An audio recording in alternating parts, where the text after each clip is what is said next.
En la mesa se encuentra la ministra de Salud, Rosario Torres Montenegro, Juan Pino, ministro de Seguridad, Marcova Concepción, ministra de Desarrollo Social, y el doctor Enrique Lao, director de la Caja de Seguro Social. A continuación, las declaraciones de la señora ministra de Salud. Adelante.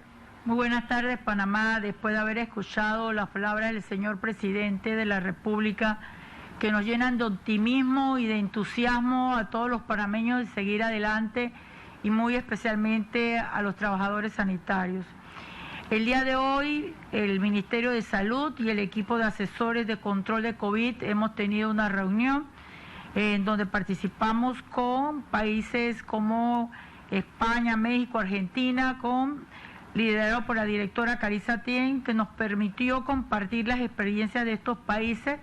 Todo esto para nosotros es sumamente valioso porque nos permite compartir conocimientos y las mejores prácticas que debemos aplicar en la experiencia panameña. COVID-19 es diferente en cada país y cada país tendrá que ajustar las estrategias que va a desarrollar, y eso es parte del proceso de aprendizaje que se dan ante estas situaciones. El día de hoy también estamos señalando que a partir de mañana se habilitará la línea 523-6846 y la 523-6813 de atención de salud mental, que se va a dar desde el Instituto de Salud Mental, INSAM, a partir de las 7 de la mañana hasta las 5 de la tarde, para atender las consultas relacionadas con COVID y algunos síntomas de ansiedad, angustia, que necesiten una mano, escuchar una voz amiga, que puedan compartir información sobre el tema. Por otro lado, el Gobierno Nacional y en particularmente el Ministerio de Salud informa que los salvoconductos que están en vigencia hasta este momento tendrán vigencia hasta el próximo martes, cuando las instituciones que estarán a cargo de estos procesos, tanto como el Ministerio de Comercio, el MIDA, van a establecer los mecanismos de actualización de la información y van a enviar los correos correspondientes a través de comunicados de prensa, de tal manera que se puedan hacer los traslados correspondientes, sobre todo en un tema que es tan importante para nosotros como es la cadena de alimentación. Actualmente el Ministerio de Salud de Panamá ha tomado la firme decisión de aplicar los protocolos internacionalmente, y muestra de ello también estamos homologando los reportes de los casos como se vienen haciendo en los países de la región. Por lo tanto, hoy informamos a la población en general que tenemos 1.881 casos recuperados, y que esos casos recuperados incluyen a los casos clínicos que tenemos en el sistema sanitario. Es importante señalar que nosotros también en este momento tenemos en las salas de los hospitales, que son hoteles, alrededor de 702 personas, es el estimado que tenemos en este momento, y la evolución de la mayoría de ellos en los últimos 3 días no han requerido traslados a centros hospitalarios. El Ministerio también, muy rápidamente señalaré, que también viene epidemiológicamente evaluando el comportamiento de cada una de las áreas, y en función de eso son los operativos que venimos realizando. Así que por eso el día de hoy hemos estado evaluando muy bien la situación en el distrito de Arraiján, en donde le hemos pedido al alcalde Rollins que coopere en todo este proceso de seguimiento que tan importante es para nosotros en esta área, y asimismo estaremos habilitando una área para poder evaluar pacientes. Y por último, agradecer la donación que nos diera Copa de 10 camas y un ventilador, que la vamos a utilizar para las instalaciones que tenemos en Instituto Nacional de Medicina Física.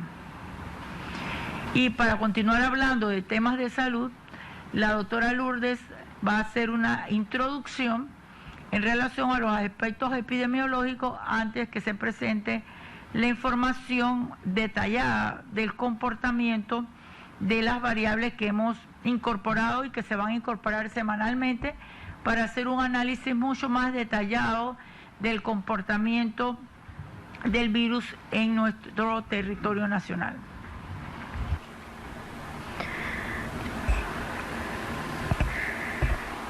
Buenas tardes, equipo Panamá.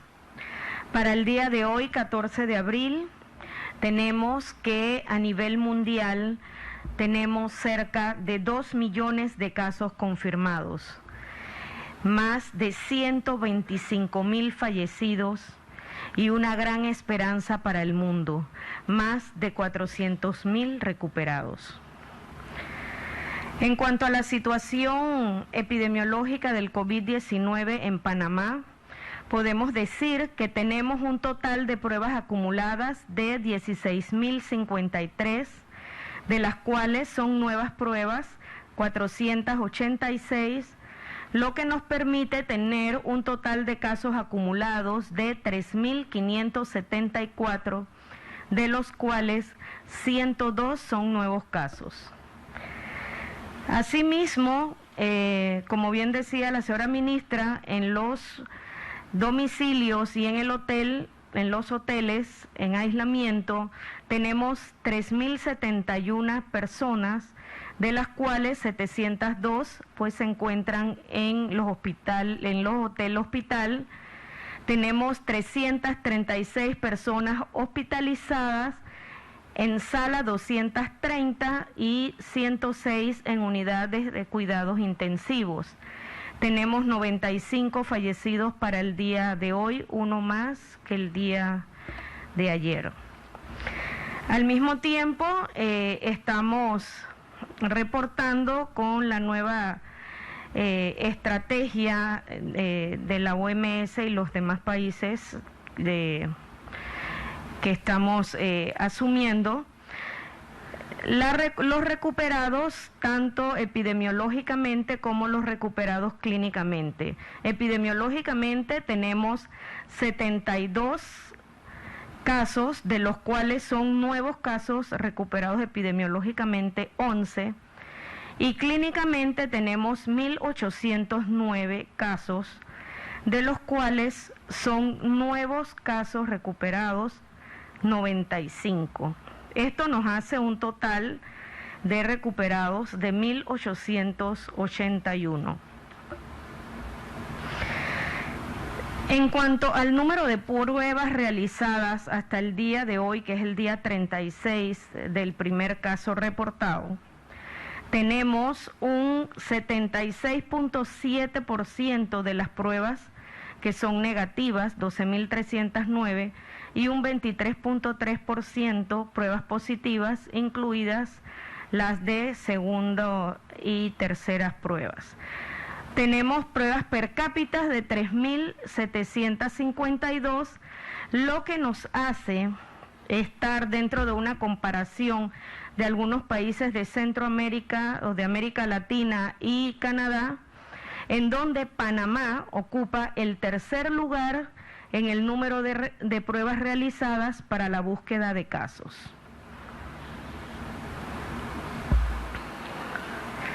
En cuanto al número de casos y defunciones según grupo de edad, se mantienen las edades entre 20 y 39 años, 1.469 casos, 40 a 59 años, 1.348 como las de más alta incidencia.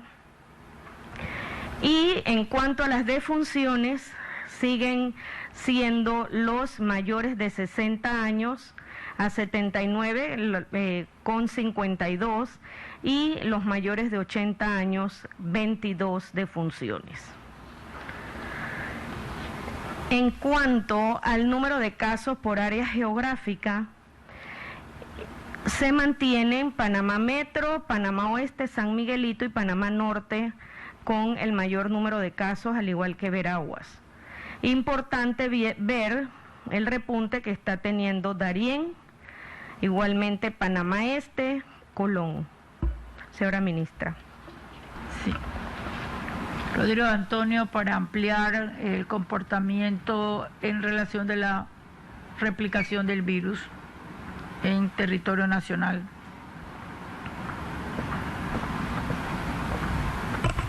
Gracias, señora ministra. Buenas noches para Panamá. Para el día de hoy, como habíamos mencionado en la conferencia de prensa de ayer, vamos a estar dando una actualización primero de la dinámica que ha tenido la enfermedad, no solamente a nivel de todo el país, sino dar algunos aspectos también adicionales de la información, tanto a nivel de por región y también en la distribución que ha tenido por género y por grupo de edad.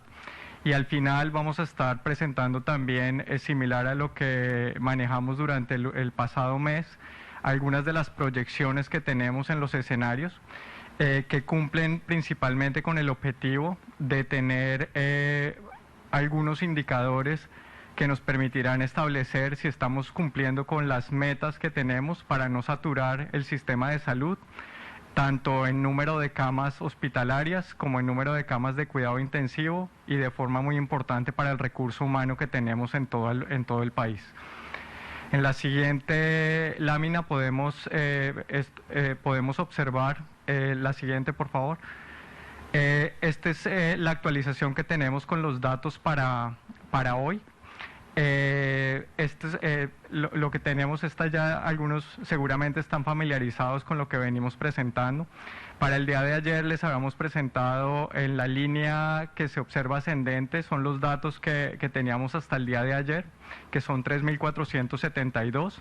Las barras representan los números de casos que les ha venido presentando diariamente la doctora Lourdes, y en la parte inferior lo que actualizamos es el tiempo de duplicación en días, donde la diferencia entre lo que presentamos ayer fue de 8.5 días y ahora con base en los números de reportes estamos más cercanos a los 10 días, que es esta meta inicial que habíamos buscado con las medidas de cuarentena. En la siguiente lámina vemos un poco, y esto es un tema que va a ser clave para las siguientes medidas que se van a estar realizando, tanto del seguimiento de la dinámica, pero como ustedes pueden ver, de cada 5 casos que se vienen presentando, 3 son principalmente en hombres. Esto tiene, si bien esto es similar a lo que se ha reportado en la literatura para otros países y puede estar relacionado con temas de exposición, y como el ministro Pino lo ha referido, la gran proporción de personas que se han mostrado incumpliendo las medidas son principalmente los hombres. Esto obviamente hace que también en los datos epidemiológicos que vemos haya una mayor predominancia, que es lo que ustedes ven en azul. Y esto también se ha visto en los casos confirmados durante las últimas semanas y más durante los días donde se ha establecido la cuarentena. Esto va a ser importante, como les mencionaba, tanto para las medidas que se tomen de aquí en adelante, como también para el seguimiento mismo de la dinámica de la enfermedad. En la siguiente lámina podemos ver también algo que también sigue el patrón que hemos visto internacionalmente, pero los grupos de adultos jóvenes, que corresponden principalmente a la población trabajadora, son los que mayor número de casos presentan. En las barras lo que muestran es diariamente cuánto es la distribución que se viene representando por cada grupo de edad, y consistentemente hemos visto que el grupo de menores de 20 años, obviamente siguiendo lo que son las medidas de restricción tanto de escuelas como obviamente de transmisión, siempre se han mantenido en un porcentaje que es bien pequeño. Mientras que obviamente la población de adultos jóvenes, si bien la gran mayoría tienen una buena recuperación, de todas formas, desde el punto de vista de transmisión, obviamente son la gran proporción de lo que tenemos. ¿Y por qué esto es importante? En la siguiente lámina, lo que tenemos es qué tan rápido se está propagando, y creo que ya también muchos de ustedes han estado familiarizados con esta lámina. La línea verde muestra los casos que se vienen reportando diariamente, que con lo que hemos visto, sobre todo la semana pasada, fue cuando mayor número de casos tuvimos, por encima de 200 casos confirmados, mientras que las líneas rojas lo que muestran es la reducción de ese número de contagio diariamente que tienen y que conocemos como el RT. La meta es llegar a 1. En este momento estamos en 1.4. Y la diferencia que tuvimos, sobre todo con la presentación de los casos de ayer, fue que estábamos cerca de 1.5. Pero como mencionaba la doctora Lourdes, también tenemos algunas diferencias de dónde vienen esos casos. Y es por eso que estamos haciendo un análisis mucho más a detalle en cuanto a las regiones, cómo se viene presentando la enfermedad. Y esto lo podemos ver en la siguiente lámina, donde aquí lo que hemos hecho es hacer la estimación de dónde están cada una de las regiones. Y esto va a ser sobre todo a futuro mucho de ese tablero de indicadores que vamos a ir midiendo en el tiempo, porque va a ser lo que nos haga volver las medidas más estrictas o obviamente hacerlas un poco más laxas la medida de lo que sea posible. Pero aquí el análisis es importante tenerlo en cuenta. Cada punto representa una de las regiones y el análisis lo que muestra en las líneas que están alrededor de cada uno de los recuadros es lo que llamamos el intervalo de confianza. Entre más grande sea, quiere decir que puede tener un nivel de incertidumbre. Y esto sobre todo lo vemos para las regiones que reportaron casos más recientemente. Sobre todo en lo que tenemos ahora de ese conglomerado de casos en Darién, por eso está tan alto, seguido de Colón, Panamá Este, y ahí ya vemos algunas de las regiones que ya han venido reportando mayor número de casos, y si bien ese nivel de incertidumbre se hace menor, de todas formas hace que esté todavía por encima del 1. Y que hace que obviamente indique que todavía necesitamos de estas medidas de cuarentena para nuevamente lograr las metas que tenemos de no saturación del sistema de salud, de los recursos y el más importante de todos, que es preservar vidas. Vemos al final dos regiones que son Coclé y Chiriquí, que si bien parecieran estar llegando a la meta, todavía ese intervalo de confianza está mostrando que está todavía por encima del 1. Entonces esto es algo que vamos a estar analizando continuamente para asegurar que obviamente se cumplan con las medidas. Y en la última lámina que tenemos lo que hicimos fue un ejercicio similar al que presentamos las semanas anteriores. Con base en este número de reproducción y obviamente con las características de la población, el número de casos confirmados, hemos ajustado lo que es la curva para lo que podríamos esperar durante las siguientes 4 semanas. Si ustedes recuerdan, y en lo que hemos presentado previamente, había un escenario que era muy malo, que era si hubiéramos tenido casi 10.000 casos durante el primer mes, que afortunadamente, y eso fue parte de esto que conocemos como aplanar la curva. Ahora, de todas formas, tomando ese escenario que sería el menos optimista, llegaríamos a esos 9.000 casos cercanos hacia el 12 de mayo. Tenemos 2 escenarios que son nuevamente uno intermedio y uno que sería el ideal, que sería tratando de buscar ese nivel óptimo de llegar al número reproductivo de 1, y eso nos haría llegar cercanos hacia los 5.000 o hacia los 7.000 casos aproximadamente. Pero ¿por qué es importante este número? Porque obviamente nos va a permitir también ir anticipándonos a los requerimientos que tendríamos de la capacidad tanto hospitalaria como de cuidado intensivo. Y obviamente al llegar sobre todo a ese que es el más optimista, que es lo que buscamos con las medidas de cuarentena, va a ser el fundamental sobre todo para asegurar que podamos tener como una evaluación de lo que van a ser las medidas estrictas que hemos venido teniendo actualmente de supresión. Esta era la última. Muchas gracias, señora ministra. Muchas gracias. Bueno, nosotros tenemos un escenario que pudiéramos decir que sea conservador, el que estamos observando en este momento, pero ha sido gracias al apoyo de todos los panameños que también vienen sacrificándose en cumplir todas las medidas de distanciamiento social, pero el no haber tomado medidas, definitivamente pudiéramos tener más de 2 veces la cantidad de casos que en este momento tenemos, pero significa que si no tomamos en cuenta todas las instrucciones que sigue dando el Ministerio de Salud y el Gobierno Nacional, pudiéramos tener 10.000 casos al 12 de mayo, que esa no es la meta que nosotros pretendemos lograr, porque sabemos que Panamá sabe hacer las cosas diferentes y porque no estamos solos y contamos con el apoyo de cada uno de ustedes. Para hablar de los temas relacionados con la gestión de la Caja del Seguro Social, le voy a dar la palabra al doctor Enrique Lao. Sí, buenas tardes.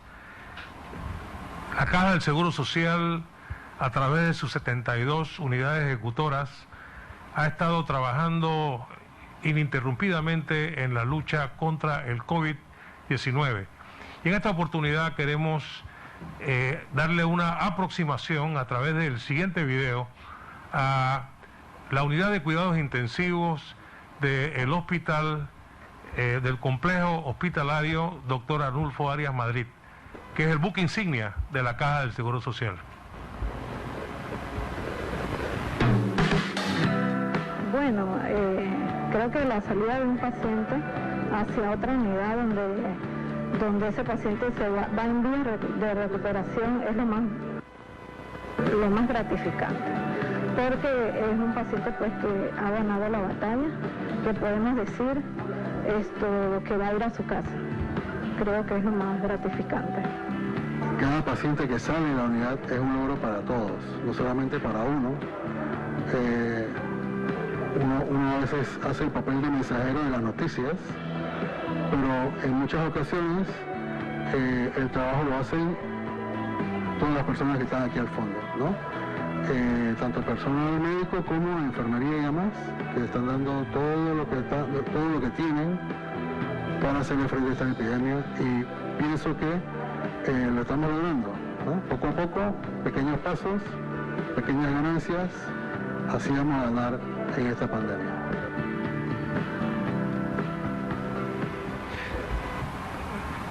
Durante el tiempo que ha estado trabajando esta unidad de cuidados intensivos, del 3 de marzo al 14 de abril, en la siguiente diapositiva podremos aprovechar para observar que hemos tratado 67 pacientes en esta unidad, de los cuales 81% son hombres, con lo cual se afirma lo que se presenta en el informe global de casos en Panamá, que son los hombres los que son más proclives a estar infectados por el grado de exposición.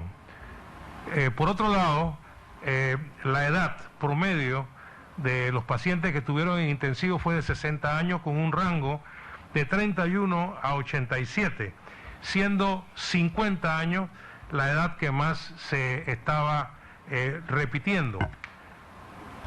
Estos pacientes tenían una serie de comorbilidades, es decir, otras situaciones que podían agravar su condición por el COVID.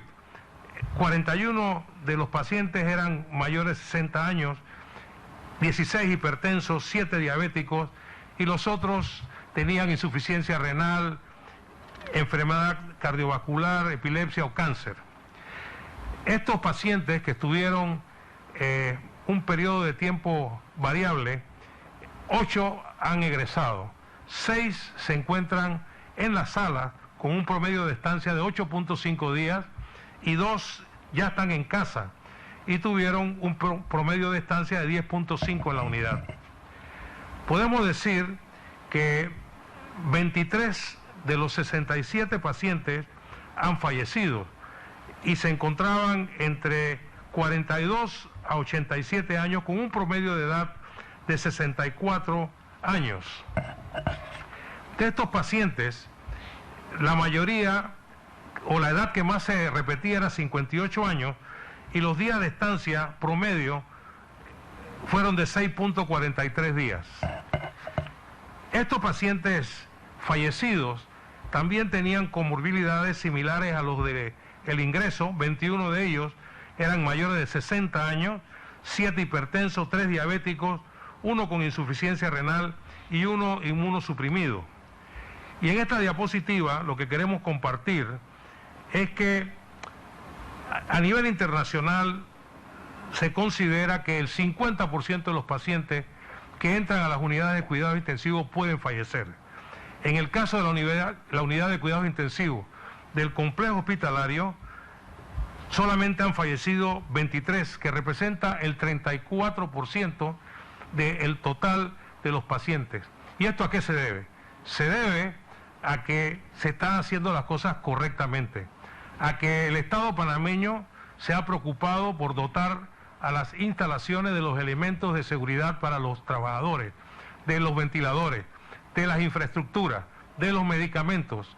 Y además quiero aprovechar para felicitar al recurso humano, a los médicos, a las enfermeras y a todo el equipo de apoyo, porque detrás de cada paciente hay todo un ejército de gente trabajando. Felicitaciones a los colegas de cuidados intensivos del hospital, el complejo hospitalario Dr. Arnulfo Arias Madrid.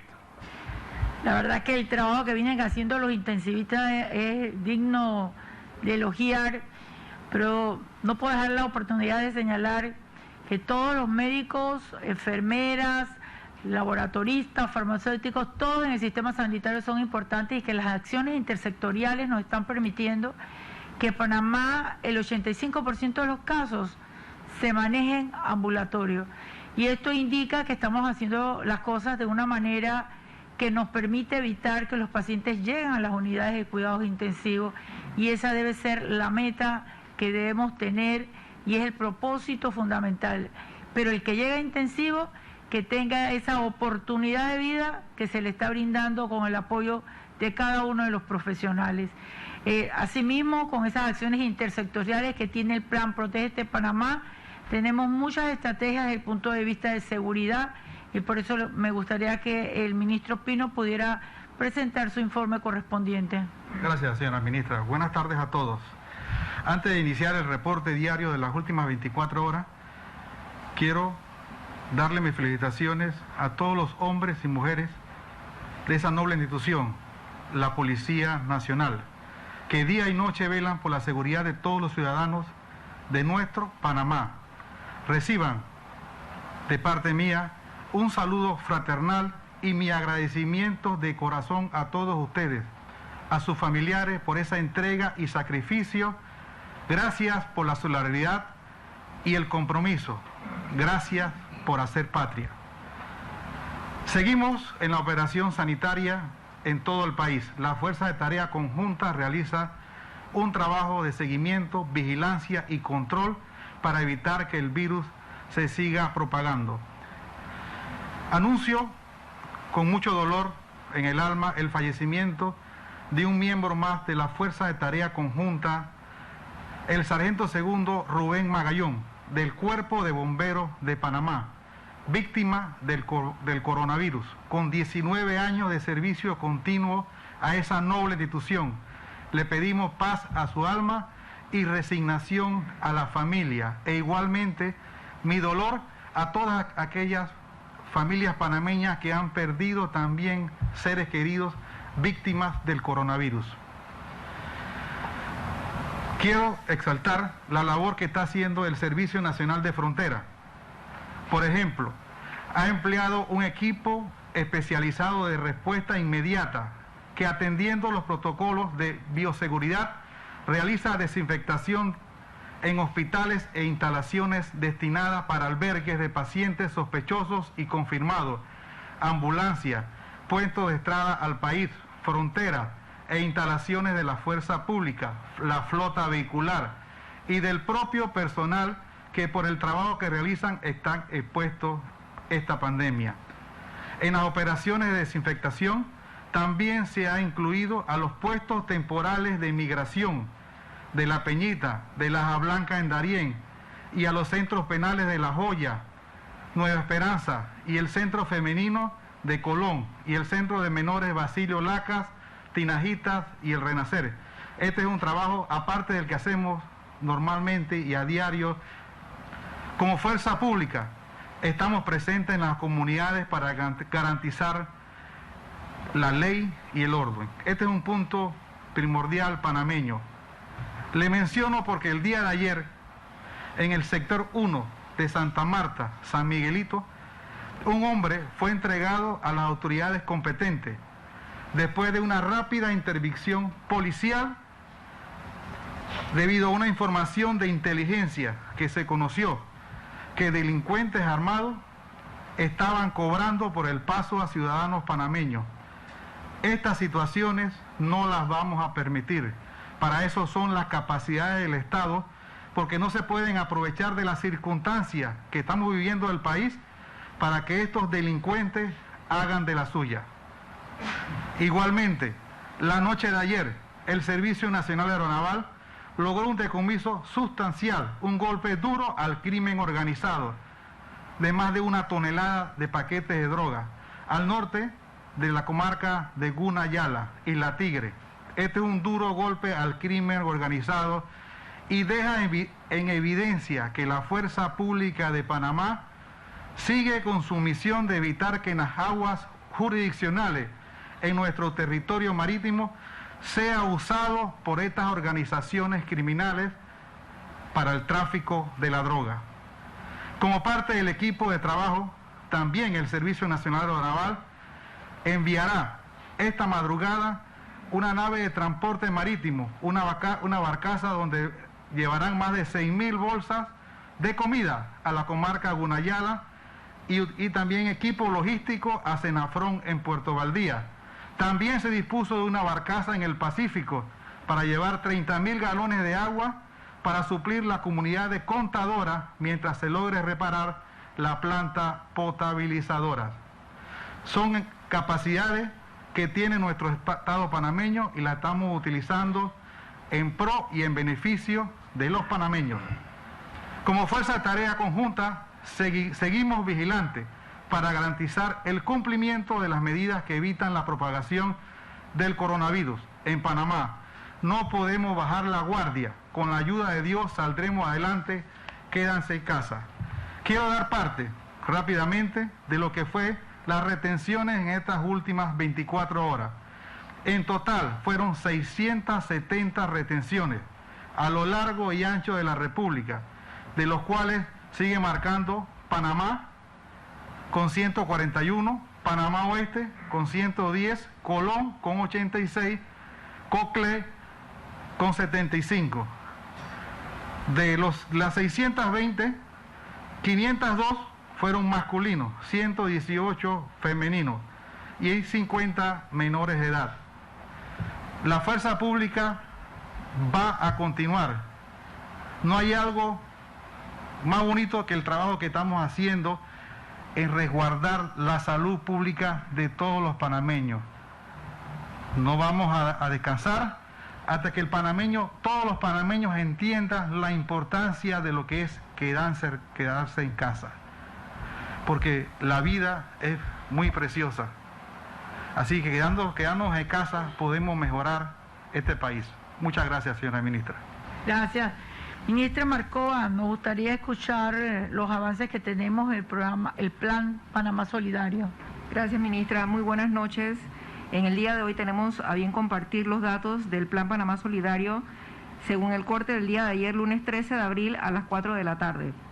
Se han entregado un total de 316.692 bolsas y 163.674 bonos solidarios a nivel nacional, teniendo un total de 480.366 ayudas que hemos podido distribuir a nivel nacional.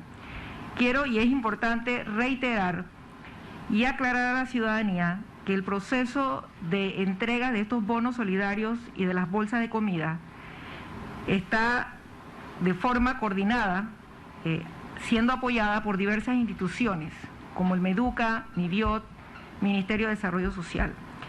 La coordinación técnica, de forma directa, está dirigida por parte de la Presidencia de la República. Creo que es importante destacar que en el día de ayer, lo que hemos avanzado en diversos lugares a nivel nacional, se incluye áreas en Coclé, Veraguas, Bocas del Toro, Panamá y Arraiján, de acuerdo al calendario que se ha establecido para el tema de la distribución tanto de las bolsas de comida como de los bonos solidarios. Con relación a los avances que se tienen para poder atender las necesidades de las personas con discapacidad, es importante destacar que la Secretaría Nacional de Discapacidad, SENADIS, habilitó líneas de atención para orientar a las personas con discapacidad. Estas líneas están en la página web www.senadis.gov.pa. Igualmente, han habilitado el teléfono 504-3342. A su vez, otra de las líneas que están utilizando para comunicarse con las personas que tienen algún tipo de discapacidad auditiva es el 6678-7846, de manera que puedan tener acceso a información con personas que puedan manejar lengua de señas. En estas líneas se les brindará la orientación a las personas con discapacidad acerca del cuidado que deben tener, orientación hacia la Caja de Seguro Social o otras líneas que ya se están manejando por parte del Ministerio de Salud. Importante destacar o reiterar también este momento, este espacio, para resaltar el periodo que las personas con discapacidad pueden utilizar para poder hacer sus actividades, que va de 11 de la mañana a 1 de la tarde, de acuerdo a lo que está estipulado por parte de las autoridades sanitarias. Igualmente, a las personas que padecen o que tienen una condición del trastorno espectro autista, tienen la posibilidad, y como lo ha mencionado el Ministerio de Salud, y ahora estamos hablando sobre el tema de personas con discapacidad o que tienen alguna condición específica de salud, el horario de permiso de 3 a 4 de la tarde para que puedan utilizarlo de forma responsable y que puedan sus familiares o personas que padezcan esta condición utilizarlos para actividades que vayan en beneficio de su condición de salud. Exhortamos a las personas con discapacidad y sus asistentes de vida que puedan seguir las indicaciones y las recomendaciones que el Ministerio de Salud de forma permanente comunica a la ciudadanía sobre el lavado frecuente de manos y todo el conjunto de recomendaciones para poder prevenir el contagio del COVID-19. Muchísimas gracias, señora ministra. Gracias. Pasamos entonces al periodo de preguntas y respuestas. Esta vez tenemos compañeros de radioemisoras. Iniciamos con Eddie Vázquez de WOW. Buenas tardes, Eddie. Buenas noches, señores ministros. Buenas noches, doctores, a todos los presentes. Gracias por la oportunidad. En este momento quisiera hacer algunas preguntas. Y la primera es que, siendo Panamá, y ahora que empezaron las lluvias, siendo Panamá un país con una alta incidencia de enfermedades respiratorias, ¿cómo va a ser nuestro sistema de salud para poder hacer un diagnóstico correcto, diferenciar el COVID-19 de las otras enfermedades respiratorias? Aparte de eso, ¿cómo se está detectando a las personas asintomáticas que están propagando el virus sin saberlo? Y la última, para los productores a nivel nacional, un mensaje que están pasando dificultades en las calles debido a que en los retenes se están encontrando con la policía y aquel salvoconducto que dio el MIDA, pues ya no es vigente, ahora es el del Ministerio de Salud. Muchas gracias. Sí, en primer lugar tendría que decir que es muy difícil a veces hacer diagnósticos diferenciales en medicina. H1, influenza y el inicio de coronavirus tienen muchos datos clínicos en común, pero el hecho de tener pruebas diagnósticas nos permiten de alguna manera visibilizar las opciones diagnósticas y hacer los descartes correspondientes, dado que esta es una enfermedad que tiende a, cuando más de 2 semanas tenerla o más de 7 días, comenzar con problemas de carácter respiratorio, y ese es el arte de la medicina, ¿no? Eso es lo que tendría que plantear.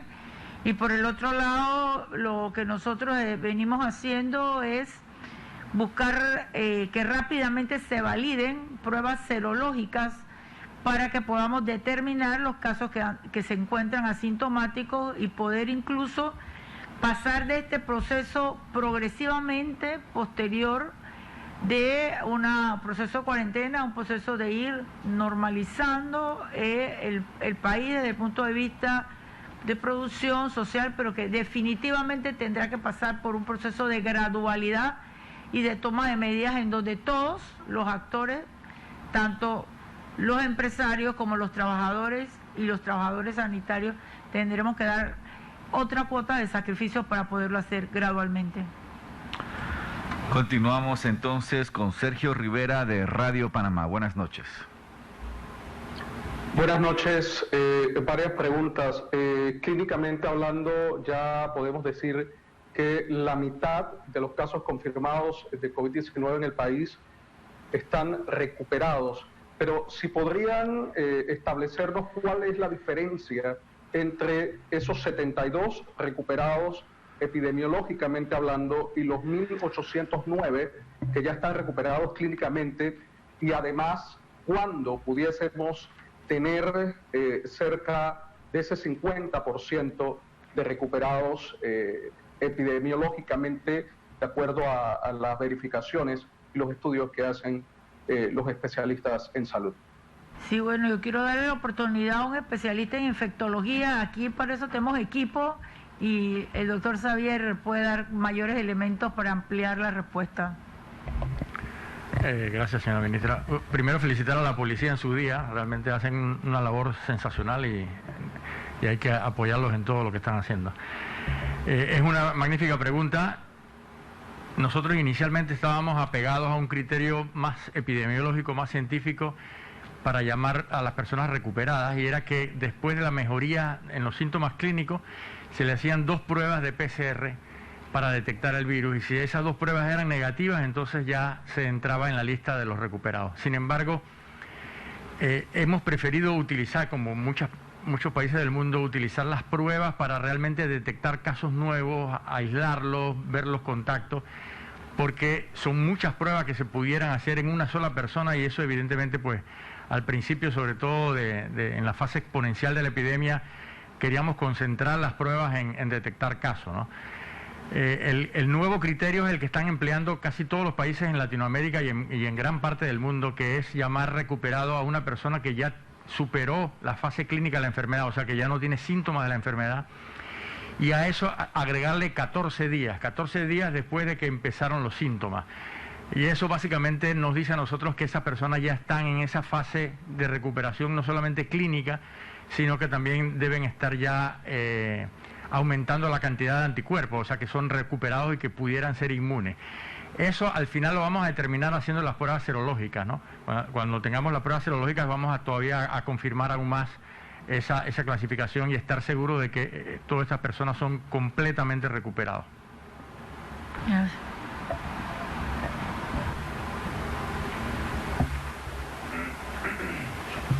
Ahora procederemos con las preguntas que nos han llegado a la etiqueta Yo Me Informo PMA. Iniciamos con Sherazad. ¿Cuándo se podrá realizar el pago voluntario y planilla de empleado doméstico de la Caja de Seguro Social por banca en línea? General. Sí, gracias. Básicamente este pago, al igual que el pago de los demás patronos, se pueden hacer o se van a poder hacer utilizando tarjeta clave de débito.